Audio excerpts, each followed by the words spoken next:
Welcome to Vigilant News for December 30th, 2021. My name is Justin, founder of Stillness in the Storm, and I'm joined by my co-host, Ryan Delarm from Underground Newswire. Ryan, how you doing today? I'm doing well, Justin. How are you doing? Fantastic, can't complain. So I wanted to go ahead and let you guys know we, as usual, have the promotion for Ascent Nutrition. And if you're not sure what Ascent Nutrition sells, they sell a pine pollen extract that can help you with all sorts of immune issues, especially if you've got hormone balance issues, PCOS, you're trying to deal with stuff related to the jab, things like this. It can support all of that. So definitely check that out. And with the promotion code Justin10, you can save 10% on your first order. So you can lump a whole bunch of orders in there. It's not just the pine pollen either. They got 60 some odd products in there to take a look through. So exactly. Yeah, definitely check it out. And I know the founder personally. He makes amazing products. And one of the things is mold-free coffee. So don't forget you guys to get yourself some of that too. You can also support us by going to stillnessinthestorm.com/donate, and you can subscribe via Subscribe there. And with that, we're going to go ahead and jump into our first article, and that is going to be about the pandemic of the vaccinated. So this is an article that's coming out of the Gateway Pundit. Let me go ahead and share my screen here so you can see what we're looking at. Not this website. I know. It's Stillness. Okay. It's all right. We were just goofing off about Gateway Pundits. Yeah. Interesting format. The Stu Peters attack that happened recently. Anyway, so pandemic of the vaccinated. 2 studies show new evidence that COVID-19 vaccines cause more illness than they prevent. Now, interestingly enough, I'm reading a book called COVID-19, The Global Predators, We Are Their Prey. Fantastic book. We'll probably have links here in a little bit about the book of the week. We'll probably do that next week. And they talk about how the likely deaths related to the COVID vaccine could be as 10 times higher than what we're actually hearing. It could be as much as 400,000 people who have died because of the vaccine. That's just deaths. That's not to mention adverse events. We already know that there are plenty of sports people that are suffering. So the cover-up related to the vaccine injury is slowly dematerializing. And there's some information that we're going to share today that's going to highlight that. One of those pieces is this article here. Pandemic of the vaccinated. 2 studies show evidence. Here we go. COVID-19 cause more illness than they prevent. After 3 months, Pfizer jab recipients are 76% more likely than the unvaccinated to contract COVID. Interestingly enough, a little personal anecdote, good friend of mine, colleague, fellow researcher, he just spoke to his family from Massachusetts, and apparently a lot of them have come down with COVID, and they're all double and triple vaccinated. Go figure. Who'd have thought? So let's get into this here. 2 newly released studies show that after a brief period of moderate protection, the experimental COVID-19 vaccines actually end up causing more illness than they prevent, especially when it comes to new variants, like the now predominant and highly mild Omicron. The first study, a preprint that was released by MedRxiv by a team of researchers in Denmark, showed that the experimental vaccine provided absolutely zero protection against Omicron beginning 2 months after vaccination, which they refer to as peak protection. Just after 3 months, fully vaccinated individuals begin to experience sharp negative protection. Researchers found that those who received the Pfizer vaccine were an astounding 76.5% more likely to have a breakthrough infection than their unvaccinated counterparts once 90 days have passed. Oof. Yeah, so, I mean, this is really no news for a lot of people, but now we have more scientific data to support the view that these supposed vaccines that are supposed to help us are not doing that at all. And as you know, longtime viewers on the show know, my belief and confidence in the vaccines in general is pretty low, but I do acknowledge that they do impart some temporary immunity. So if we see here, I'm just going to show this little graph. We have time since full vaccine protection, 14 days, and we have a sharp decline at around the 90 to 150 day mark. Now, this is pretty congruent with a lot of vaccines. Apparently, a lot of vaccines don't actually provide immunity, whereas natural immunity provides lifelong immunity. So if you get chickenpox, you're probably not going to have chickenpox for the rest of your life. If you get a chickenpox vaccine, it's likely that you might have to get boosters, or it's only going to impart partial immunity. So this is something that's fairly well acknowledged within the community. And let's see, I wanted to read one little section here. The CCA panel conducted a thorough analysis of Pfizer's vaccine trial report from December 31st, 2020. The Pfizer report claims that the inoculations were safe and showed a robust 95% efficacy 7 days after the second dose. Ooh. But what researchers failed to mention was that the 95% was actually relative risk protection. Absolute risk reduction, which is what should have been factored in, especially if the vaccine is going to be mandated across the board, was less than 1%. Wow. Yeah, so this is major, guys. This is not something tiny. We have the links in the description. Definitely go in, familiarize yourself with this information, because we're in an information war right now. And the god of science, the self-proclaimed god of science, Führer Fauci, as I like to call him, is basically just completely muddying the waters. And we need to be armed with the right information so we can defend ourselves and our families against this malicious narrative. So yeah, that's our first story. What do you got for us, Ryan? I got more news on God Emperor Fauci. Something that might hit home for a lot of people on both sides of the fence, whether you're on the left-hand side or the right, or beyond or below or hovering above. I don't know, whatever you mean. But I think this is something we can universally get behind and denounce. So PETA, maybe you guys recall, Fauci was under fire for these horrific experiments on Beagles, which for some reason a lot of people are refusing to just believe because it sounds so awful. And I mean, I understand it's pretty traumatic sounding stuff. If I remember correctly, they were saying that he was doing some kind of test on Beagles, and they were cutting out their vocal cords so that they couldn't bark and things like this.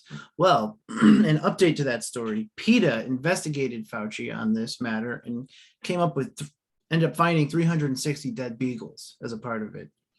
Now, regardless of how you feel about PETA or Fauci, I'm not a fan of either particularly, but that's pretty big. You think if anything, PETA would be covering something like that up. Certainly. But I think that just like the FBI, it's like maybe there's some bad apples at top, but a lot of people below want to do honest police work. In PETA, there might be a bunch of awful people at the top, but a lot of people just genuinely love animals, which is something I think is almost a universal thing, but anyway. So it was the National Institute of Health who was actually accused recently of this horrible cruelty towards dogs, and PETA had an investigation confirming this abuse. Somebody named Daphna Nakminovich. Nice, that's pretty good, probably. Yeah, I think that's close enough.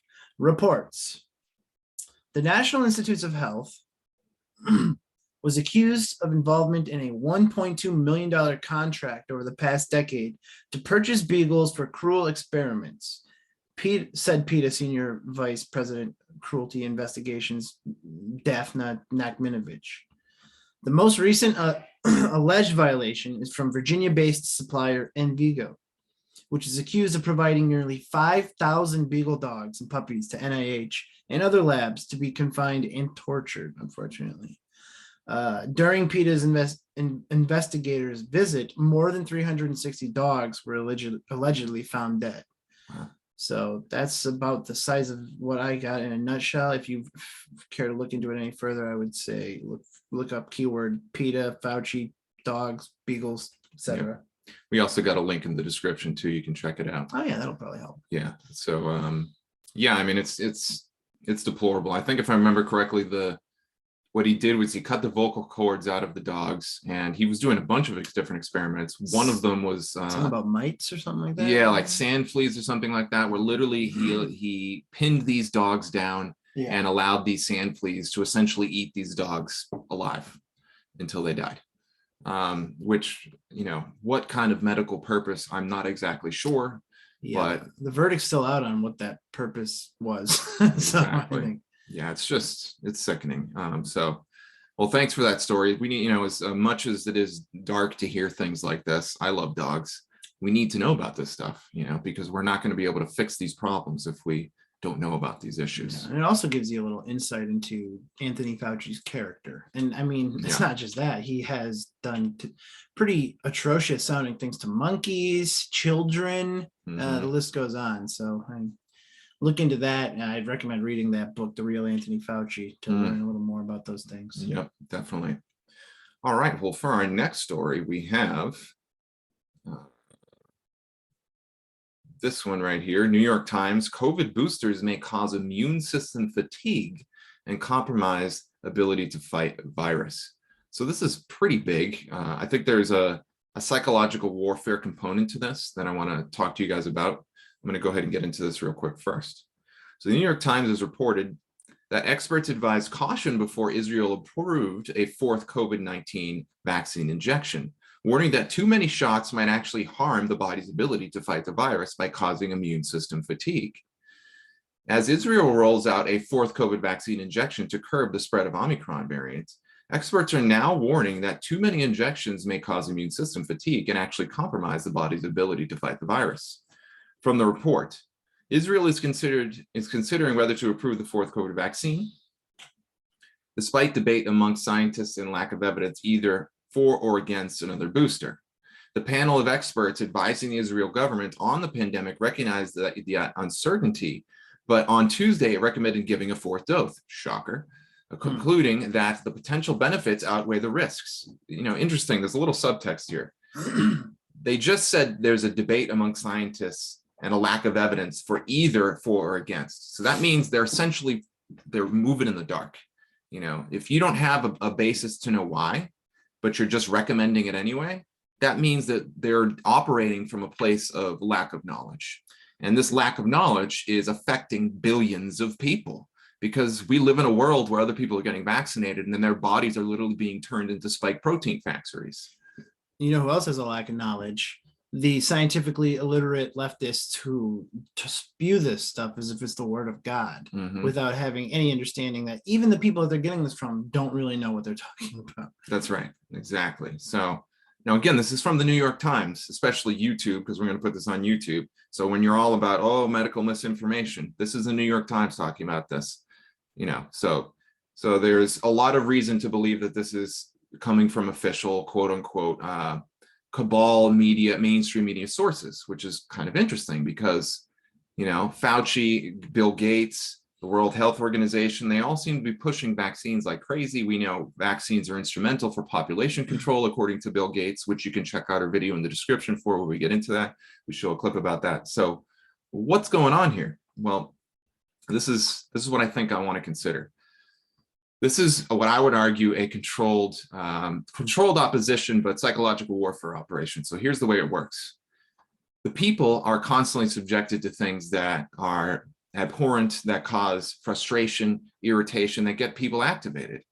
You know, having vaccines, experimental vaccines forced down our throats and preventing us from going to work, going to concerts, which I just had to deal with, by the way, and other things is affecting real people's lives. So there's a valid basis to be frustrated at the prospect of having a forced vaccine mandate.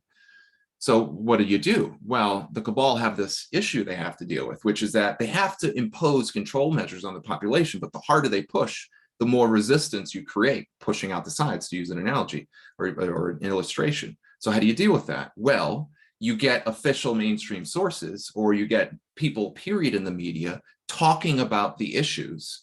And by virtue of the fact a leader or a media organization or anybody with a lot of social clout is talking about an issue that's irritating people, then that's going to make people feel like their interests are being spoken to in the public arena. And that naturally creates a reduction in the type of resistance activity that potentially could lead to like a global revolution type of a thing.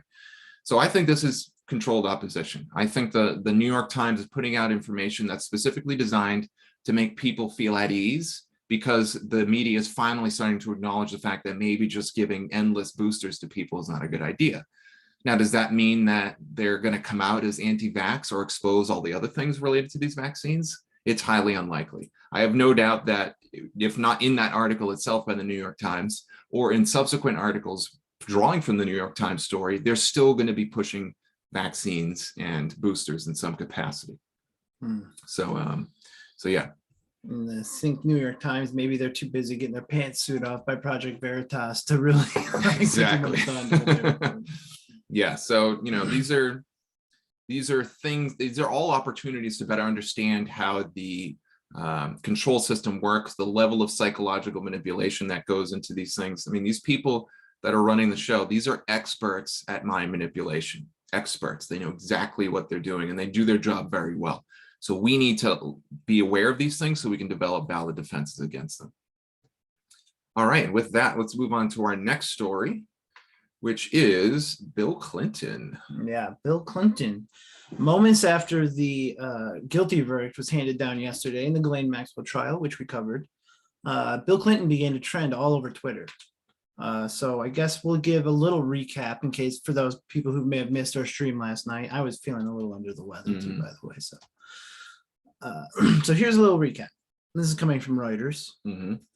Maxwell was accused of recruiting and grooming 4 teenagers between 1994 and 2004 for Epstein, her former boyfriend, who killed himself in 2019 in a Manhattan jail cell while awaiting trial on sex abuse charges of his own. She was convicted on 5 of 6 counts, including 1 count of sex trafficking. Yeah, period. Lawyers for Maxwell, who faces up to 65 years in prison, vowed to appeal.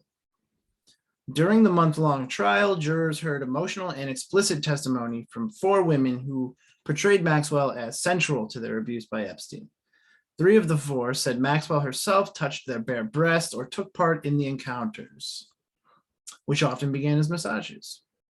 Maxwell's attorneys sought to undermine the woman's credibility, arguing that they were motivated by money and implicate Maxwell since all 4 had received $1 million awards from the compensation fund for Epstein's victims. Maxwell will return to Brooklyn's Metropolitan Detention Center, MDC, where she has been held in isolation since July 2020. Maxwell has voiced concerns about her treatment at the jail, asserting that the guards have disrupted her sleep at night. Oh, very inconvenient. Right. And that the stench of raw sewage has permeated her cell. I imagine she's probably used to living in slightly nicer conditions. Okay. But I don't know. The phones at Zorro Ranch look pretty outdated to me. Not long after the verdict, Bill Clinton trended on Twitter because of his relationship with Epstein and Maxwell. And now we have a series of tweets from some regular old guys, one dude with an amazing mustache, Right. and then also some blue check marks. Oh, interesting. I know Okay. Dinesh D'Souza had something to say about it. I don't really remember what his tweet said, but if you want, we can just kind of go through Yeah, them. sure. Take a Here we little, go. I got them on screen. look at these guys, couple island boys, Couple best friends right here. just Look at palling this. around. Just boy things, no girls allowed. Oh, and then look who it is. Yeah, there's Chelsea Clinton, sits on the board of the company who owns the Daily Beast, by the way. Oh, really? No kidding. Yeah, interesting little factoid there. Who's that in the background? Oh, it's Ghislaine Maxwell. Isn't that funny? Okay. Yeah. I like how she's kind of peeking her head out, like she knows that they're taking the picture. Yeah, she kind of does, right? I got you by the balls. Got you and all kinds of, blackmail evidence, which hopefully will come out. And Yeah. just conveniently disappeared after the FBI found it all. So Leslie Mack, whoever the hell that is, has posted these pictures. It looks like Bill Clinton with something hanging out of his mouth. Like a cigar, maybe? Yeah, it looks like we know how much he looks loves like cigars. He's on the nod here or something. I know. What else do we got? You want Jonathan Turley, maybe? Turley? Yeah, I don't think he's. When you consider these 5 convictions for Maxwell, this picture becomes more glaring in the total absence of prosecution for the men on the other end of these flights. You're damn right, Turley. Good point. Yeah. So it looks like he's got probably some kind of a thread there. And Cernovich, he got in on it too, huh? Oh yeah, he was. I actually got information from him when I did my Epstein Maxwell piece 2 years ago. So big ups to Cernovich, although I don't really know the guys. Yeah, who knows I what just, he's like, I just yeah. messaged him. Man. Chip Goins. Bad news for there's Bill a- Clinton. Wow. Is that the actor from? Oh, no. Okay. Who's this guy? Ren Gender. Ren Gender. My name. Yeah. And Alan Dershowitz. Look at Yeah. Alan Dershowitz's eyebrows in this piece. Yeah, no kidding. Hellish. He looks like a mentat. I'm a demon. Yeah, Or a mentat, yeah. mentat, right. We got Dinesh D'Souza.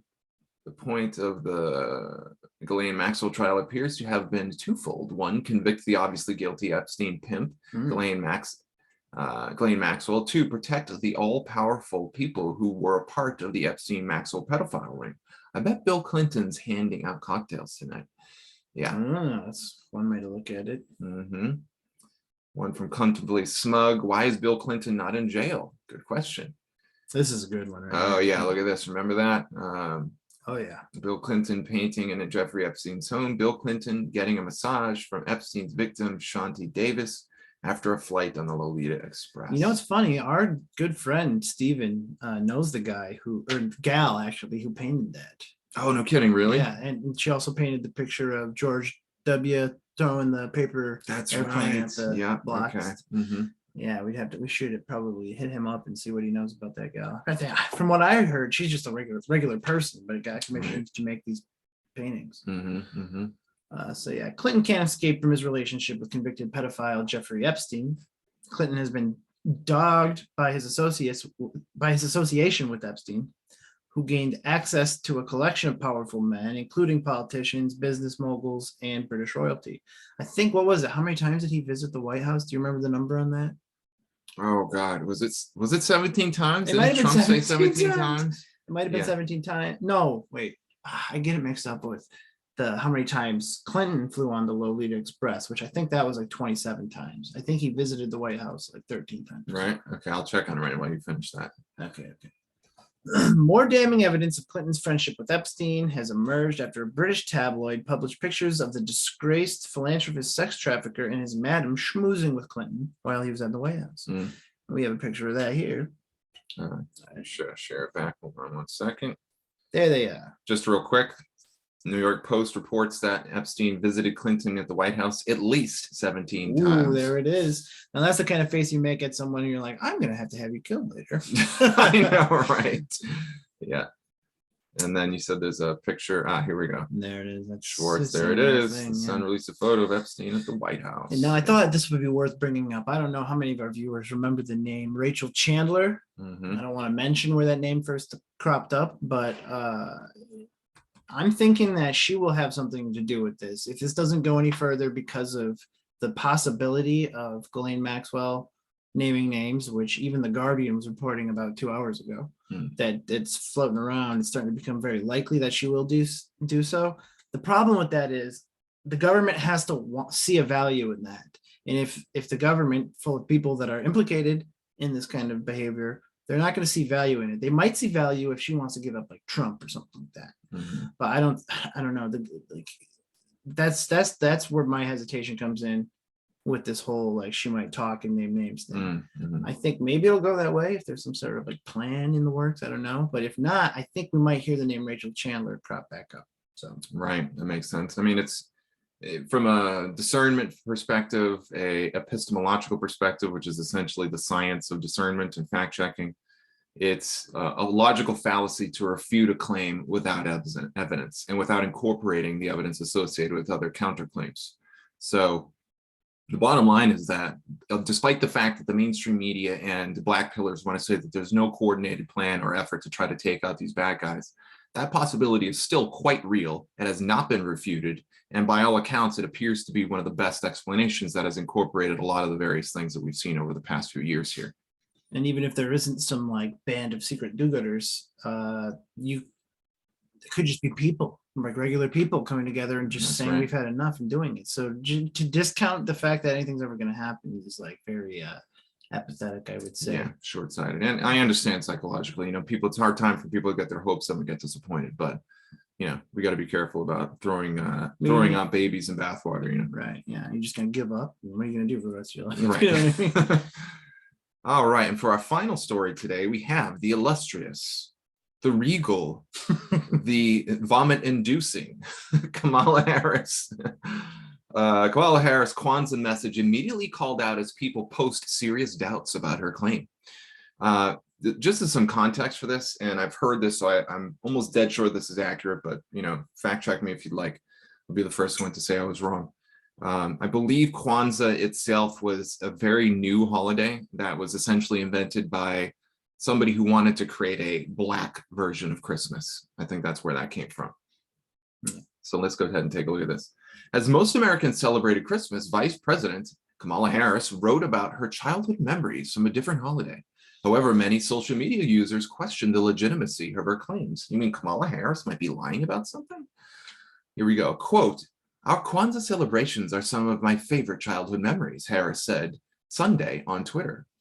"As families across the United States light red, black, and green candles of the Kurunana this week, our family sends our wishes and blessings for our happy and healthy new year," she said. Can I make a? Yeah, please. Because before we get into some of these responses, which are hilarious, I see a lot of people out there saying like, "Oh, Kwanzaa is a made-up holiday," but like all holidays are made up. Okay, That's like true, they're actually, all, but we're not out here trying to bash anybody who wants to celebrate Kwanzaa. But yeah, I just want to get that out here because some of this other stuff is pretty hilarious. Some of these responses had me cracking up. That's a great point, Ryan. The spirit of why people celebrate these things is real and valid. Christmas is another example of, for when did this fat man who comes into your house without your permission and gives your kids gifts it become synonymous with the risen savior of the world, Jesus Christ? Like, when did that happen? You know what I mean? Or the winter solstice, etc. Right. So there's always been a tendency for various holidays to be created for various purposes, but when we interface with these holidays as individuals, as people, we bring our own meaning and context into it that is real and not necessarily nefarious in any way. So just wanted to throw that out. Great point, by the way. All right, so let's get into some of these amazing responses. This is the best one. This is this the one best right here. Dan okay, Reed, so yeah. Dan Reed has this to say.